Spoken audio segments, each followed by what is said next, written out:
बुज़ुर्गान मोहतरम, दीनी और ईमानी भाइयों, आज के खुतबे का मौजू वक्फ़ के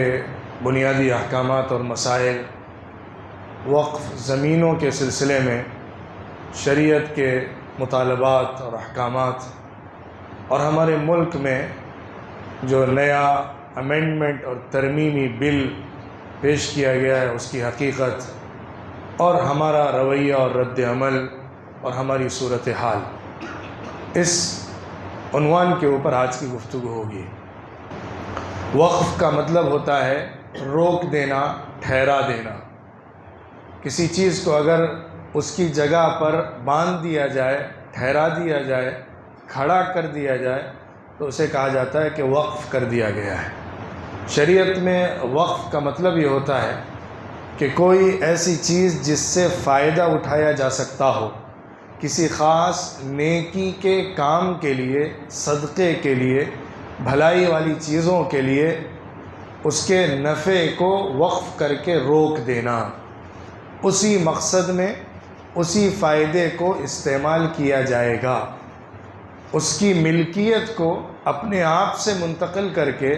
अल्लाह की तरफ कर देना और उसके फ़ायदे को मखसूस जिहत के अंदर जो भी तय की जाएगी इस्तेमाल करना, इसको कहते हैं वक्फ़। शरीयत के अंदर वक्फ़ इब्तिदाई दौर से चला आ रहा है। हुज़ूर अकरम सल्लल्लाहु अलैहि वसल्लम के ज़माने से वक्फ़ का करने का सिलसिला दराज है। ये शरीयत का अहम तरीन हुक्म है और शरीयत के बहुत सारे मामलात वक्फ़ से वाबस्ता हैं। ख़ास तौर पर हमारी इबादत करने का जो मकाम होता है, जिसको मस्जिद कहा जाता है, उसका बराह रास्त वक्फ़ से सबसे पहला ताल्लुक़ होता है। सारी मस्जिदें वक्फ़ होती हैं कि जिसका मालिक अल्लाह को बना दिया जाता है और उस जगह को सिर्फ़ नमाज के लिए इस्तेमाल करने का हुक्म लगाया जाता है और उस जगह को नमाज के लिए ख़ास किया जाता है। वक्फ़ का अमल रसूलुल्लाह सल्लल्लाहु अलैहि वसल्लम ने सबसे पहले मदीना मुनव्वरा जाने के बाद फरमाया था, जब हुजूर ने क़ुबा की सरज़मीन पर मस्जिद तामीर की थी। फिर आगे बढ़कर बनु सालिम की बस्ती में जुमा कायम फरमाया था। फिर ख़ास तौर पर मदीना मुनव्वरा आने के बाद एक ज़मीन ख़रीद कर वहाँ मस्जिद तामीर की थी, जिसको मस्जिद नबवी कहा जाता है, और उसको वक्फ़ किया था अल्लाह के लिए। तो मसाजिद एक वक्फ़ हैं कि जिनको नमाज के लिए, अल्लाह की इबादत के लिए मुसलमानों के मरकज़ के तौर पर वक्फ़ किया जाता है कि उसकी मिल्कियत अल्लाह को दे दी जाती है और उसमें नमाज कायम की जाती है। वक्फ़ की एक किस्म ये है। वक्फ़ की एक दूसरी किस्म है कि उमूमी वक्फ़ करना। कोई आम जगह को जिसकी मिल्कियत किसी आदमी के पास हो, उसको किसी ख़ास मकसद के लिए जो चैरिटी से ताल्लुक़ रखता हो, ख़ास कर देना, वक्फ़ कर देना। मिसाल के तौर पर घर है, उस घर को रिहाइशगाह बना दिया जाए, मुसाफिर खाना बना दिया जाए कि जो भी इस शहर में मुसाफिर आएंगे उनको फ्री में यहाँ पे ठहराया जाएगा। सराय बना दिए जाएँ जो मुसाफिरों के इस्तेमाल के लिए वक्फ़ हो जाएँ, तो उसकी मिल्कियत भी मुंतकिल होकर वक्फ़ की तरफ चली जाती है और उसका इस्तेमाल उसी मकसद के लिए किया जाता है जिस मकसद के लिए वक्फ़ करने वाले ने उसको वक्फ़ किया है। जो वक्फ़ करता है उसको वाक़िफ़ कहा जाता है। जिस मकसद के लिए वक्फ़ किया जाता है उसको मौक़ूफ़ अलैह कहा जाता है और जो चीज़ वक्फ़ की जाती है उसको मौक़ूफ़ कहा जाता है। तो जो आदमी वक्फ़ कर रहा होता है उसकी नीयत को देखा जाता है, उसका मकसद, उसकी नीयत, उसका इरादा क्या है, क्योंकि वो अपनी मिल्कियत छोड़ रहा है। जिसका वो ख़ुद मालिक है, वो अपनी मिल्कियत किसी मकसद के लिए अगर देना चाहता है तो ये उसका अपना हक़ है और उसकी नीयत और इरादे को पूरा करना बाद वालों के लिए ज़रूरी होता है। तो एक वक्फ़ की किस्म ये होती है कि आम जगहों को आम मकसद के लिए वक्फ़ कर देना। आम मकसद जैसे मैंने ज़िक्र किया, कोई इलाके के अंदर घर है, जगह है, उसको वक्फ़ कर दिया गया कि मुसाफिर खाने के तौर पर इस्तेमाल किया जाएगा। कोई ज़मीन है उसमें हॉस्पिटल बनाया गया, वक्फ़ कर दिया गया कि गरीबों के लिए इसमें इलाज मुफ्त में कराया जाएगा। तो इस तरह के जो आम चैरिटी के मकासद होते हैं उसके अंदर वक्फ करके किसी चीज़ को दे दिया जाए। वक्फ ख़ास भी होता है, ख़ास जिहत के लिए वक्फ करना। मिसाल के तौर पर कोई आदमी वक्फ करता है कि मेरी ये जगह, मेरी ये प्रॉपर्टी, मेरी ये दुकान, मेरा ये मकान, इससे हासिल होने वाली आमदनी सिर्फ़ यतीमों के लिए वक्फ हो गई है, यतीमों के इस्तेमाल के लिए है, ये भी जायज़ है। कोई आदमी वक्फ कर सकता है कि मेरी इस प्रॉपर्टी का इस्तेमाल और यूज़ सिर्फ़ मैंगलोर शहर के ज़रूरतमंदों और मिस्कीनों के लिए होगा, वो सिर्फ़ ख़ास कर सकता है, इलाके को ख़ास कर सकता है, काम को ख़ास कर सकता है, जिहत को ख़ास कर सकता है, किस्म और नौ को ख़ास कर सकता है। वो उससे हासिल होने वाले फ़ायदे को एक ख़ास मकसद के लिए तय कर सकता है, ये भी वक्फ होता है। यहाँ तक कि एक किस्म ये भी है जिसको वक्फ अलल औलाद कहा जाता है कि वो अपने वक्फ करदा चीज़ को अपनी आने वाली नस्लों और औलाद के लिए वक्फ कर दे। एक हिस्सा वो मुतय्यन करे, कोई भी प्रॉपर्टी हो, कोई दुकान हो, कोई भी कमर्शियल जगह हो, वो उसको इस मकसद के लिए ख़ास करता है कि इसका मुनाफा मेरी आने वाली औलाद में तकसीम किया जाएगा, पोतों में, फिर पोतों की औलाद में। जो वारिस बनते हैं उनको तो ज़िंदगी में दे सकता है, लेकिन जब तकसीम होती है विरासत की तो उस वक्त ज़ाहिर है उस माल में तकसीम होती है जो वक्फ से हट कर है, क्योंकि जो वक्फ हो जाता है वो आदमी की मिल्कियत से निकल जाता है, फिर वो दूसरों का हो जाता है। तो जिसने अपनी आने वाली नस्लों के लिए कोई चीज़ वक्फ की हो तो उसके पोते परपोते और उनके बाद आने वाली नस्लों को उससे फ़ायदा दिया जाता रहेगा। तो वक्फ की अलग अलग किस्में हैं जो शरीयत के अंदर मौजूद हैं और इसके मसाइल और अहकामात शरीयत का अहम तरीन शोबा है और इसके फ़िक़्ह के अंदर बहुत सारे मसाइल और अहकामात ज़िक्र किए जाते हैं। तमाम तफसीलात को समेटना मुश्किल है, मैं सिर्फ़ आपको मोटी मोटी बातें इस वक्फ के हवाले से बयान करके आगे वाले मौजू की तरफ बढ़ना चाहता हूँ। वक्फ करना मस्जिदों के लिए तो ज़रूरी है, उसके अलावा दूसरे आम मसाले और मुनाफ़े के लिए, फ़ायदे की चीज़ों के लिए भी वक्फ किया जा सकता है। वक्फ करने वाला जो नीयत रखेगा, जिस मकसद और इरादे से वक्फ करेगा, उसी में बाद वालों को इस्तेमाल करना ज़रूरी होता है। उसमें अगर कुछ तब्दीली की गई तो वो ख़ियानत मानी जाती है। मिसाल के तौर पर अगर किसी आदमी ने कोई चैरिटी की है और उसके लिए वक्फ किया है कि इस माल को सिर्फ़ और सिर्फ यतीमों के लिए दिया जाएगा, उसके लिए इसको इस्तेमाल किया जाएगा, लेकिन कोई शख्स है जो दूसरे यतीम के अलावा दूसरे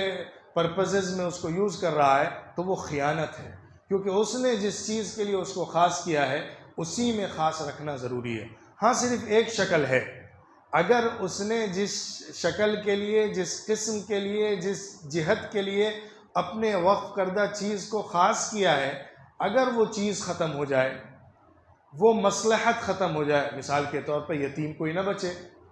जिसको दिया जा सकता हो, पूरे मैंगलोर में कोई ऐसा ज़रूरतमंद न बचे कि जिसको दिया जा सकता हो, अगर उसने मैंगलोर के लिए वक्फ किया है, तब फिर उसको दूसरी तरफ मुहव्वल किया जा सकता है, मुंतकिल किया जा सकता है। उसके अलावा उसी जैसे दूसरे मकसद की तरफ मोड़ा जा सकता है। यह दूसरी शक्ल ये है कि उसने जिस चीज़ को वक्फ किया है उसका फ़ायदा ख़त्म हो गया। उसने मिसाल के तौर पर एक मकान बनाया था, उसने उस मकान को वक्फ किया था, लेकिन अब वो मकान रहने के लायक नहीं बचा है, अब उस मकान में किसी को ठहराना मुमकिन नहीं रहा है। या उसने कोई दुकान किसी जगह वक्फ की थी, कमर्शियल जो जगह थी, आज उसकी वैल्यू ख़त्म हो गई, आज उससे कुछ किराया नहीं आता है या किराया बहुत कम हो गया है कि उसके ज़रिए मकसद पूरा नहीं हो रहा है जिसके लिए उसने वक्फ किया था। तो अब यहाँ पर बाहमी मशवरे से, बोर्ड के ज़रिए से, जो वक्फ को देखने वाला और इसकी निगरानी करने वाला होता है, उनके मशवरे और उनके फ़ैसले से उसको बेचा जा सकता है, लेकिन उसके बदल में दूसरी जगह ख़रीद कर उसी मकसद के लिए वक्फ करना ज़रूरी होती है जिस मकसद के लिए वक्फ करने वाले ने उस जगह को किया था। वक्फ करने वाली की नीयत का ख्याल करना और उसको उसी मकसद में इस्तेमाल करना जिस मकसद में उसने वक्फ किया है ज़रूरी है। हमारे मुल्क हिंदुस्तान में और पूरी दुनिया में हर जगह वक्फ का निज़ाम कायम है, क्योंकि जहाँ भी मुसलमान रहते हैं वहाँ वक्फ ज़रूर होता है। मस्जिदें मौजूद होंगी, और इसी के साथ साथ मस्जिद की दीगर प्रॉपर्टीज़ होती हैं, कमर्शियल जगह होती हैं जो ख़ास मकसद में होती हैं, या ऑर्फन हाउसेस होते हैं, या दीगर कमर्शियल चीज़ें होती हैं जिसका इस्तेमाल और जिसकी इनकम को किसी मदरसे के लिए, किसी ट्रस्ट के अंडर, किसी चैरिटेबल पर्पस के लिए यूज़ किया जाता है। तो अब जिस चीज़ को इस काम के लिए वक्फ किया जा रहा है उसको उसी मकसद के साथ चलाते रहना, उसी तरीके पर उसको आगे बढ़ाते रहना, उसके फ़ायदे को मुंतकिल करते रहना, और जिस मकसद से उसने वक्फ किया है वो फ़ायदा आगे पहुंचाते रहना, ताकि उस वक्फ करने वाले को उसका सवाब मिलता रहे। ये बाद वालों की जिम्मेदारी होती है। इसी के लिए एक बोर्ड बनाया जाता है, एक कमेटी तश्कील दी जाती है जो इसको मॉनिटर करती है, जो इसके निज़ाम को देखती है और इसको चलाने का काम करती है, ताकि फंक्शन सही तौर पर हो, एडमिनिस्ट्रेशन प्रॉपर तरीके पर हो। इसीलिए अलग अलग मुल्कों में वक्फ का बोर्ड बनाया जाता है, जिसमें चेयरमैन होता है, उसके मातहत मेंबर्स होते हैं जो तमाम वक्फ की प्रॉपर्टी को देखते हैं, उसको ऑब्ज़र्व करते हैं और उसके मकसद को जो असल वक्फ करने वाले ने तय किया है उसको चेक करते हैं, और उसके मुताबिक उसमें जो रोज़ाना के फंक्शन होते हैं उसको देखने की ज़िम्मेदारी उनकी होती है। फिर छोटे लेवल पर हर प्रॉपर्टी के लिए जो वक्फ की गई है एक ज़िम्मेदार मुतय्यन किया जाता है, मस्जिद का मुतवल्ली तय किया जाता है, और दूसरा अगर कोई चैरिटी की जगह है तो उसका चेयरमैन या प्रेसिडेंट तय किया जाता है जो उसकी निगरानी करता है, उसकी देखरेख करता है और उसको इस्तेमाल करता है और करवाता है। ये इंसानों का बोर्ड है, इसमें इंसान रहते हैं जिनके अलग अलग मकासद, अलग अलग नीयतें, अलग अलग ख़यालात, अलग अलग सोच होती है। जिस तरह पूरे सिस्टम के अंदर बिगाड़ और फसाद आता है, उसी तरह इंसानों के फसाद की वजह से बोर्ड के अंदर भी फसाद आता है। मैं इस पर भी ज़रा तल्ख और तीखी और साफ साफ गुफ्तगू करूँगा कि हमारे मुल्क में जो बोर्ड है जो वक्फ के लिए बनाया गया है और वक्फ बोर्ड कहलाता है, उसकी सूरत हाल क्या है, जो अपने करप्शन में तमाम डिपार्टमेंट्स को मात दे रहा है और पीछे छोड़े हुए है। लेकिन उससे पहले ये बात समझिए कि जो वक्फ किया गया है उसकी निगरानी के लिए जो बॉडी तय की गई है वो भी ज़रूरी होती है, क्योंकि उसको चलाने के लिए एक आदमी को मुतय्यन करना और उसको उसकी देखरेख करने के लिए एक इंतज़ामिया कमेटी बनाना ज़रूरी है। अब अगर वक्फ करने वाला किसी चीज़ को वक्फ करता है और उस वक्फ की ज़िम्मेदारी के लिए भी किसी ख़ास आदमी को तय कर देता है, ये भी जायज़ है। मिसाल के तौर पर हमारी ये मस्जिद कच्ची मस्जिद है, इसको जिस आदमी ने वक्फ किया था उसने इस मस्जिद को वक्फ करने के साथ साथ इसकी ज़िम्मेदारी, इसकी मुतवल्लीशिप अपनी फैमिली के लिए ख़ास की थी कि इस प्रॉपर्टी को, इस मस्जिद को मैं वक्फ तो करता हूँ और वक्फ अल्लाह के लिए होगा, कोई उसका मालिक तो नहीं हो सकता, लेकिन इसकी देखरेख और इंतज़ाम के लिए उनकी फैमिली ख़ास रहेगी, ये इनहेरिटेंसी के साथ चलेगा। तो इस तरीक़े पर भी वक्फ करना जायज़ है। यह कोई आदमी वक्फ करता है और सीधा वक्फ बोर्ड को दे देता है कि वो अपने तौर पर जिसको चाहे मुतय्यन करे, जिसको चाहे अपॉइंट करे, वो उसको देखे और आगे बढ़ाए, ऐसा भी हो सकता है। कोई आदमी वक्फ करता है और वो कह सकता है कि मेरी बस्ती के लोग इसके ज़िम्मेदार रहेंगे, जो भी सेलेक्ट होकर आएंगे, मुंतखब होकर आएंगे, वो इसके ज़िम्मेदार बनेंगे। जैसे अलग अलग जमात होती हैं, मस्जिदों की अलग अलग जमात होती है, उन्हीं में मेंबर्स के दरमियान मशवरा करके किसी को तय किया जाता है, अपॉइंट किया जाता है। तो ये सारी शक्लें वक्फ के अंदर आती हैं और वक्फ की जायज़ शक्लें हैं, इसके मुताबिक वक्फ का निज़ाम चलाया जाता है। लेकिन सूरत हाल क्या है? वक्फ जो कि आदमी की, इंसान की, इंडिविजुअल की ओनरशिप से मुंतकिल होकर किसी मकसद के लिए उसको दे दिया जाता है, जिसमें ओनरशिप इंसान की और इंडिविजुअल की लेकर अल्लाह के हवाले कर दी जाती है और उसको मकसद के लिए, पर्पज़ के लिए यूज़ किया जाता है। अगर उसके अंदर कोई इंसान खियानत करता है, उसको उसके मकसद से हटाता है, उसको सही तरीक़े पर इस्तेमाल नहीं करता है, उसको हक़ नहीं देता है, उसको जिस तरह से उस मकसद वाकिफ़ ने, वक्फ करने वाले ने उसको इस्तेमाल करने का हुक्म दिया, उसको नहीं करता है, तो ये बड़ी खियानत समझी जाती है और अल्लाह के माल में खियानत समझी जाती है। इस पर अल्लाह की तरफ से पकड़ होती है। हमारे मुल्क हिंदुस्तान में वक्फ करदा जायदाद बेइंतहा है। क्योंकि मुसलमानों ने हर दौर में इसको अपना शिआर बनाया है, अपना शेवा बनाया है, इसको फजीलत का काम समझा है। जब जिस जगह भी मुसलमान गए हैं उन्होंने वक्फ करने में बढ़ चढ़ कर हिस्सा लिया है, क्योंकि जो मस्जिद बनाता है ज़मीन पर, अल्लाह आसमान में उसके लिए घर बना देता है। जो किसी घर को अल्लाह के लिए, अल्लाह के दीन के लिए, मरकज़ के तौर पर, चैरिटी के तौर पर, तालीम के तौर पर, मदरसे के तौर पर वक्फ कर देता है, तो अल्लाह उसको बदले में जन्नत में उस जैसा, उससे 1000 गुना बढ़ कर देता है। तो हर आदमी इस कोशिश में होता है कि मेरे मरने के बाद मेरा अकाउंट चलता रहे, मुझे फ़ायदा पहुंचता रहे, मुझे सवाब मिलता रहे, मेरा अकाउंट बंद ना हो। तो वक्फ करके कोई ऐसी चीज़ छोड़ कर जाता है कि जो उसके बाद भी चलती रहती है और उसका सवाब उसको मिलता रहता है। हर जगह मुसलमानों ने वक्फ किए हैं। हमारे मुल्क हिंदुस्तान में भी बेशुमार औकाफ की ज़मीनें हैं। कहा जाता है कि हिंदुस्तान में सबसे ज़्यादा किसी डिपार्टमेंट के पास अगर ज़मीन है तो रेलवे के बाद और डिफेंस के बाद वक्फ के पास है। वक्फ के पास हमारे मुल्क के अंदर सबसे ज़्यादा प्रॉपर्टीज़ और जायदाद है। लेकिन सूरत हाल देखिए, हकीकत को समझिए, ग्राउंड रियलिटी को समझने की कोशिश करिए। जितनी ज़्यादा खयानत, करप्शन इस जायदाद के साथ किया गया है और मौकूफ़ा ज़मीनों के साथ किया गया है, शायद ही किसी और डिपार्टमेंट के साथ किया गया। और ये करप्शन ऊपर से लेकर नीचे तक है। मैं बिल्कुल खुले लफ्ज़ों में कह रहा हूँ और बिल्कुल साफ साफ आपसे कह रहा हूँ कि इतनी बदतरीन दीन के अंदर खयानत है ये कि जिसकी नज़ीर दुनिया वाले कामों में भी देखना मुश्किल है। ऐसी बदतरीन खयानत, ज़मीनों को बेचा जाता है, ज़मीनों को दूसरों के साथ डील करके साइड कर दिया जाता है, ज़मीनों को दूसरों को फ़रोख्त करके कुछ माल कमा लिया जाता है, ज़मीनों पर दूसरों की मिल्कियत तय करके अपने आप को कुछ दुनिया के मकासद के लिए खाली कर लिया जाता है और वो मकासद हासिल कर लिए जाते हैं। ये सारे काम जो इंसान खयानत के साथ इन मौकूफ़ा ज़मीनों के अंदर करता है, वो सिर्फ़ आम हराम माल की तरह नहीं है, बल्कि वो अल्लाह की चीज़ में खयानत करने की वजह से बदतरीन हराम बन जाता है। वो इंतहाई ख़राब हराम है कि जिस पर अल्लाह की तरफ से सख्त तरीन पकड़ होगी। चाहे मस्जिद के ज़िम्मेदारान हों या मौकूफ़ा ज़मीनों के अहदेदारान हों या वक्फ कमेटी हो, वक्फ बोर्ड हो, उसके मेंबर्स हों, उसके चेयरमैन और उसके ज़िम्मेदार हों, पूरा का पूरा सिस्टम करप्टेड है।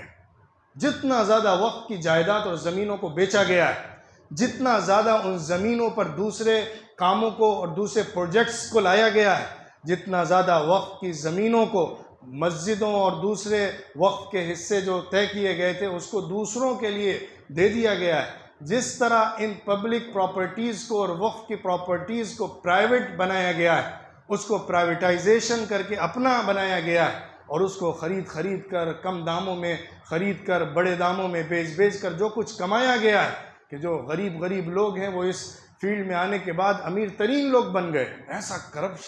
करप्शन कि अल्लाह की पनाह है। और ये उन जगहों के साथ, उन चीज़ों के साथ हो रहा है जो अल्लाह रब्बुल इज़्ज़त की हैं, अल्लाह के लिए तय की जाती हैं। मस्जिद से लगी हुई कितनी ज़मीनें होती हैं, मस्जिद की कितनी ज़मीनें होती हैं कि जिनके साथ खयानतें की जाती हैं, उसके साथ ज़िम्मेदारान गलत रवैया इख्तियार करके उसको गलत मकसद में इस्तेमाल करते हैं, अपने ज़ाती मफाद के लिए, अपने प्राइवेट इंटरेस्ट के लिए, पर्सनल इंटरेस्ट के लिए ऐसा करते हैं। ये निज़ाम इतना ज़्यादा ख़राब हुआ कि सूरत हाल आज की ये है कि अब अगर आप जायज़ा लेंगे हमारे मुल्क हिंदुस्तान के बड़े बड़े शहरों में, जो बड़े बड़े शहर हैं, बम्बई हो, दिल्ली हो, पंजाब के दूसरे शहर हों और इसी तरह यूपी के बहुत सारे शहर हैं और नॉर्थ में ख़ास तौर पर बड़ी प्रॉपर्टीज़ हैं वक्फ की, मौकूफ़ा ज़मीनों की, उनके अंदर जिस तरह से उसको गवर्नमेंट ने हथियाया है, गवर्नमेंट ने अपने मकसद के लिए इस्तेमाल कर लिया, उसको ले लिया, जिस तरह उसके ज़िम्मेदारों ने उसका प्राइवेटाइजेशन करके उसको सेल किया है, बेचा है और फ़रोख्त किया है, जिस तरह से उसको मस्जिद के इंटरेस्ट या जिस चीज़ के लिए वक्फ किया गया उसके इंटरेस्ट से हटा के अपने इंटरेस्ट में यूज़ किया गया है। ये इतनी बड़ी कहानी है, इतनी बड़ी दास्तान है कि अगर इस पर हज़ारों सफ़हात की रिपोर्ट लिखी जाएगी तब भी हिंदुस्तान के इस करप्शन का पर्दा चाक नहीं हो सकेगा। अब ऐसे हालात में जो हमारी ज़मीनी सूरत हाल क्या है, हमारा रवैया क्या है, हमारा अंदाज़ और तरीक़ा क्या है, और हम किस तरह से इस प्रॉपर्टी को इस्तेमाल कर रहे हैं और यूज़ कर रहे हैं। हमारे पास दो बड़ी कमियां हैं जिसको समझना चाहिए। एक तो इसका डॉक्यूमेंटेशन नहीं होता है। एक बड़ी कमज़ोरी हम मुसलमानों की ख़ास तौर पर यह है कि सही तौर पर उन मौकूफ़ा ज़मीनों की डॉक्यूमेंटेशन का काम नहीं करते। उसको जिस तरह रजिस्टर करना चाहिए, जिस तरह उसको लीगल बनाना चाहिए, जिस तरह उसको मजबूत कागजात के साथ पुख्ता तरीके पर आगे वालों तक मुंतकिल करना चाहिए, वो नहीं करते। दूसरे नंबर पर क्या होता है कि ये करप्शन का फसाद, और ये करप्शन और फसाद जो हमारे साथ लाहिक है, डिपार्टमेंट से लेकर नीचे के क्लर्क तक, वो पूरा करप्टेड निज़ाम उस चीज़ को बेमकसद बना देता है और उसके फ़ायदे को ज़ाय कर देता है। लिहाजा इन दोनों चीज़ों पर रोकथाम की ज़रूरत है। अब नया बिल जो हमारे मुल्क में इंट्रोड्यूस हुआ, पार्लियामेंट में टेबल हुआ, गरचे वो अभी पार्लियामेंट के सेशन में सबके सामने पेश होने और डिबेट के लिए नहीं आ सका, उसको जॉइंट पार्लियामेंट्री कमेटी को दे दिया गया है और उसके लिए जेपीसी बनाई गई है जो उस पर गौर करेगी, और उसमें हर पार्टी के नुमाइंदे मौजूद हैं जो उस पर डिबेट करेंगे और उस पर मंथन करेंगे और उसका जो खुलासा होगा वो पार्लियामेंट में पेश करेंगे। ये जो बिल है, ये वक्फ अमेंडमेंट बिल 2024, इसका तज्ज़िया एनालिसिस बहुत सारे लोगों ने किया है। मैं बहुत ज़्यादा तफसील में उसकी नहीं जाता। मैंने भी उसको मोटा मोटा जितना पढ़ा और समझा है, उसके मुताबिक आपको इतनी बातें बयान करना चाहता हूँ कि इस अमेंडमेंट बिल के अंदर दो तीन बातें हैं जिस पर मुसलमानों को और वक्फ बोर्ड को आम तौर पर तशवीश हुई है। एक पॉइंट तो उसके अंदर क्लॉज ये लाया गया है कि जो कमेटी बनाई जाएगी वक्फ बोर्ड के अंदर या वक्फ बोर्ड के तहत, उस कमेटी के अंदर नॉन मुस्लिम को भी हिस्सा दिया जाएगा। उसका मेंबर 2 नॉन मुस्लिम बनाए जाएंगे, 2 लेडीज़ बनाई जाएंगी, बाकी और जनरल लोग होंगे। उस बॉडी को जो वक्फ की ज़मीनों को देखेगी, मॉनिटर करेगी और वक्फ बोर्ड के तहत बनेगी, उसके अंदर 2 नॉन मुस्लिम भी होंगे, 2 लेडीज़ भी होंगी और उसके अलावा दीगर लोग होंगे। दूसरा एक क्लॉज उसके अंदर ये है कि वक्फ बोर्ड जो है उसको फुल पावर डिसीजन का नहीं दिया जाएगा, बल्कि गवर्नमेंट के पास वो ऑर्डर मुंतकिल हो जाएगा, एडमिनिस्ट्रेशन की तरफ वो पावर मुंतकिल हो जाएगा। मिसाल के तौर पर किसी भी ज़मीन पर अगर कोई डिस्प्यूट है जो पुराना भी हो, चाहे इस बिल के आने से पहले का भी हो या इस बिल के बाद भी हो या अभी भी हो, उसके अंदर जो डिस्ट्रिक्ट कलेक्टर होगा उसको ये पावर होगा कि वो उसके अंदर फैसला करे कि डिस्प्यूट वैलिड है कि नहीं है, और इस डिस्प्यूट के बेस पर ये ज़मीन गवर्नमेंट की होती है या वक्फ बोर्ड की होती है। वक्फ बोर्ड इस केस को लेकर खुद से फैसला अपने ट्रिब्यूनल्स में नहीं कर सकता है, बल्कि इसका फैसला डिस्प्यूट्स के हवाले से जो कलेक्टर होगा डिस्ट्रिक्ट, उसको इख्तियार दिया जाएगा। तो एडमिनिस्ट्रेटर्स के थ्रू ही इन डिस्प्यूट्स का सॉल्यूशन किया जाएगा। एक क्लॉज उसके अंदर ये डाला गया है कि जिसको ये समझा जा रहा है कि वक्फ बोर्ड का पावर छीन कर गवर्नमेंट अथॉरिटीज़ को दिया जा रहा है और एडमिनिस्ट्रेशन की तरफ मुंतकिल किया जा रहा है। इस बात से भी मुसलमानों में काफ़ी तशवीश पैदा हुई है। और ऐसी बहुत सारी ज़मीनें, बल्कि कई मसाजिद भी हैं कि जिनके ऊपर गवर्नमेंट प्रॉपर्टी के होने का या वक्फ बोर्ड के होने का डिस्प्यूट चल रहा है, और वो बहुत सख्त डिस्प्यूट है। अगर इसको बिल्कुल ओपन कर दिया जाएगा और हर डिस्प्यूट के अंदर इस तरह के शोशे छोड़ दिए जाएंगे तो आगे बहुत ख़राब सूरत हाल इसके नतीजे में पैदा होगी। इसका भी खदशा जाहिर किया जा रहा है। ख़ास तौर पे हमने देखा है कि यूपी के अंदर कई जगहें तो ऐसी हैं कि जिनके अंदर कोई ऐसा डिस्प्यूट वैलिड किस्म का है भी नहीं और जिसका ज़मीन का डॉक्यूमेंटेशन भी पूरा है। मथुरा के अंदर जो मस्जिद है मथुरा की, वो बिल्कुल लीगल मस्जिद है, सैकड़ों सालों की मस्जिद है, लेकिन उसके बावजूद भी उस पर दावा किया जा रहा है कि वो दूसरे ट्रस्ट की है या गवर्नमेंट की ज़मीन है। जब इस तरह की चीज़ें होंगी और एक डिस्ट्रिक्ट लेवल का ऑफिसर उसमें फ़ैसला करने लगेगा तो जाहिर है फिर किसका प्रेशर चलेगा, किसका इंटरेस्ट चलेगा और किस तरीके पर फ़ैसले अपने मनमाने मकसद के लिए किए जाएंगे। ये सारे ख़तरात आगे देखे जा रहे हैं और इस बिल के सिलसिले में महसूस किए जा रहे हैं। इसीलिए वक्फ बोर्ड भी इसको अपोज़ कर रहा है। दूसरे मुसलमान जो NGOs हैं या दूसरी मुसलमान ऑर्गेनाइजेशंस हैं वो भी इसको अपोज कर रही हैं और इस बिल को कबूल करने के लिए तैयार नहीं है, क्योंकि ऐसा महसूस किया जा रहा है कि इसके ज़रिए बहुत सारी डिस्प्यूटेड ज़मीनों को गवर्नमेंट हफ्तियाना चाहती है, अपने कब्ज़े में करना चाहती है और उन तमाम मामलात का तस्फिया करना चाहती है जिन मामलात में वक्फ बोर्ड का दावा है और मुसलमानों को अपनी प्रॉपर्टी होने का दावा है। ये इस बिल की बिल्कुल मोटी मोटी बात है और वो इश्यूज़ हैं कि जिसके ऊपर डिस्प्यूट है। बाकी उसके जो माइनर आर्टिकल्स हैं या उसके क्लॉजेज़ हैं वो बहस के लायक नहीं है कि उसको तफसील के साथ इस मौके पर बयान किया जाए। मैं आखिर में आपके सामने 2-3 बातें रखता हूँ और उसके ऊपर अपनी गुफ्तगू को ख़त्म करता हूँ। ये बिल पास होता है, नहीं होता है, कितना सक्सेसफुल होता है, क्या क्या चीज़ें उसमें मज़ीद तब्दील की जाती हैं, वो तो आगे का वक्त तय करने वाला है। लेकिन एक बात जो हमारे और आपके गौर करने की है वो ये कि हमने इस मुल्क में अपनी चीज़ों की हिफाजत की खुद कितनी कोशिश की है, आज इसका जायज़ा लेने का वक्त है। हमने अपने मुल्क में अपनी चीज़ों की, अपनी उम्मत की चीज़ों की हिफाजत की कितनी कोशिश और फ़िक्र की है, इसका जायज़ा लेने का वक्त है। जब हमारे और आपके प्राइवेट प्रॉपर्टी का इशू होता है, मसला होता है,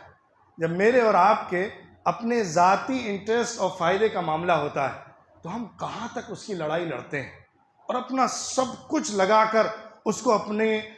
सिक्योर करने और महफूज करने के लिए क्या कुछ नहीं करते। हम एक छोटी सी जगह भी हो उसके डॉक्यूमेंटेशन का कितना ख्याल करते हैं। एक छोटी सी जगह पर अगर हल्का से भी डिस्प्यूट हो गया तो हम अपना पूरा पावर लगाकर उसको ख़त्म करने के लिए क्या कुछ नहीं करते। लेकिन हमारे मुल्क में हमारी मस्जिदों, हमारी जगहों, हमारी प्रॉपर्टीज़ के साथ कितनी खियानतें की गई,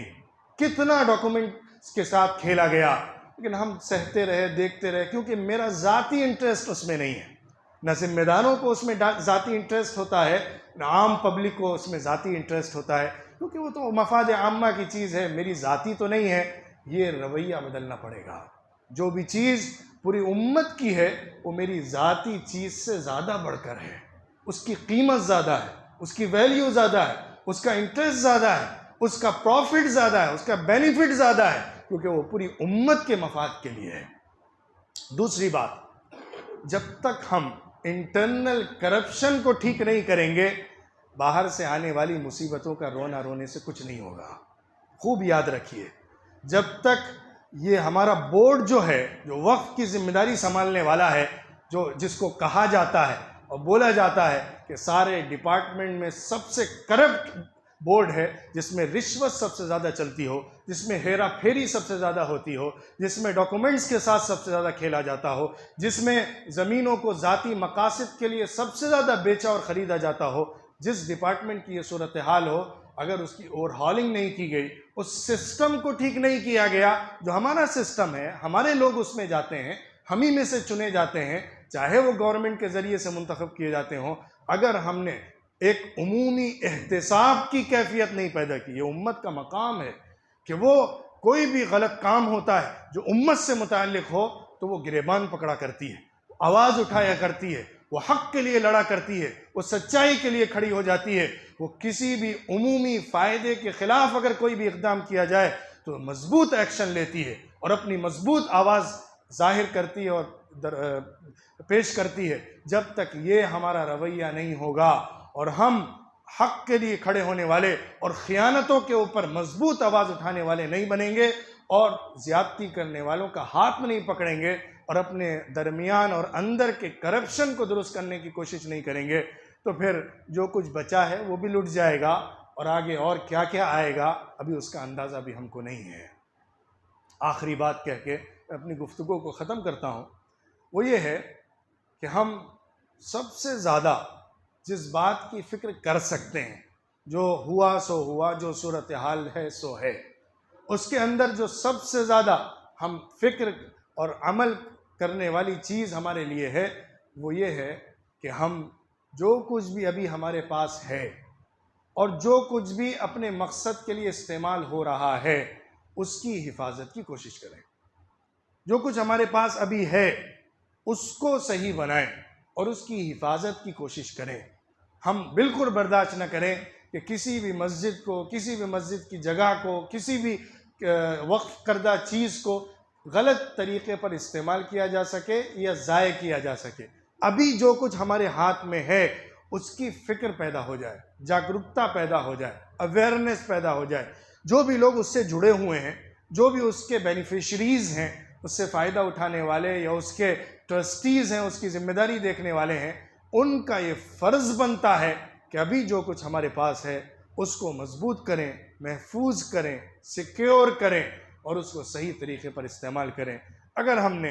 कम से कम इतना कर लिया तो अभी भी अल्हम्दुलिल्लाह हिंदुस्तान में हमारे पास इतनी चीज़ें हैं कि उसके ज़रिए से आगे बढ़ा जा सकता है और बहुत सारे काम किए जा सकते हैं। इसी से जुड़ी हुई बात ये भी समझ लीजिए कि वक्फ करदा ज़मीनों को जिस मकसद के लिए रखा गया है उसको पब्लिक इंटरेस्ट में, मुसलमानों के लिए, उम्मत के लिए, कम्युनिटी के लिए जो वक्फ किया गया है उसका सही यूज़ किया जाए। यूज़ करने का मतलब है कितनी ज़मीनें यूपी में, राजस्थान में, पंजाब में ऐसी पड़ी हैं कि जिनकी कीमत बहुत ज़्यादा है, लेकिन वो बंजर ज़मीनें, खाली ज़मीनें, जिसको दिखता है वो आकर वहाँ पर घर बनाकर बैठ जाता है, जिसकी नज़र उस पर पड़ती है वो उसको इस्तेमाल करने लगता है। क्यों ऐसा नहीं होता कि हम एजुकेशनल और मेडिकल और चैरिटेबल पर्पसेस में उसको इस्तेमाल करते हैं?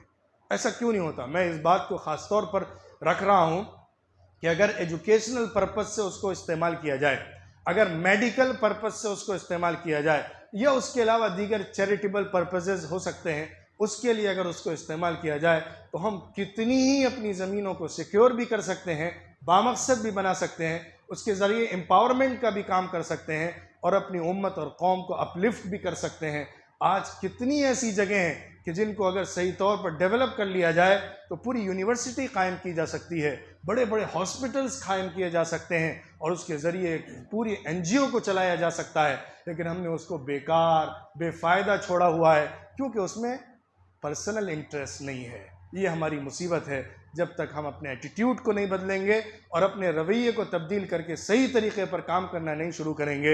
ये मुसीबतें हमारे ऊपर आती रहेंगी और ऐसी तलवारें हमारी सरों पर लटकी रहेंगी कि जिस पर हम हर बार चीखेंगे, रोएंगे, चिल्लाएंगे, लेकिन कुछ बदल नहीं पाएंगे। बदलना हमें खुद से है, अपने से है, अपने अंदर के सिस्टम को बदलना है, तभी हम कुछ कर सकते हैं और फ़ायदा हासिल कर सकते हैं। अल्लाह रब्बुल इज़्ज़त इस फितने को जो हमारे सामने दरपेश है फ़र्क फरमाए, दूर फरमाए और जो हकीकी आज़ादी इस मुल्क को बनाने वालों ने दी थी और लोगों को उसका ख्वाब दिखाया था, उसकी सही ताबीर भी हमको नसीब फरमा दे। अभी वो ताबीर तो बहुत दूर दूर तक नज़र नहीं आती है। व आखिर दावाना अनिल हम्दुलिल्लाहि रब्बिल आलमीन।